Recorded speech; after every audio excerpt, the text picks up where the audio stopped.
তো ভাইরা চেহারার মহব্বত আমি বাদ দিছি। চেহারা এখন কালাই হয় না ধলাই হয় না খারাপ হয় বাদ দিয়ে দিছি। দেখেন আগে যখন বাবার হোটেলে খাইতাম তখন দামি দামি পোশাক পরতাম, দামি দামি ফ্যাশন করতাম, খুবই ঘুরতাম।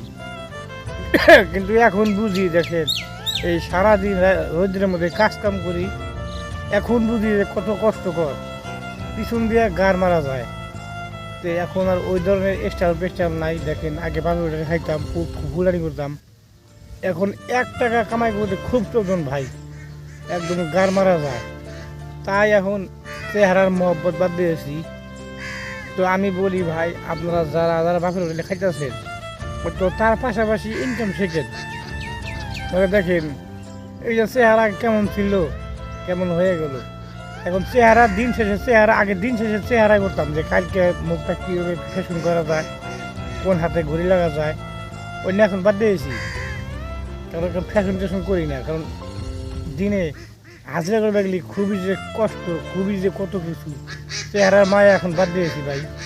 তো আমি তাই বলি, যারা যারা বাবার হোটেলে খাইতে চাও তারা তারা তার পাশাপাশি কামের চেষ্টা নিও, মানে ইনকামের লাইনটা নিও।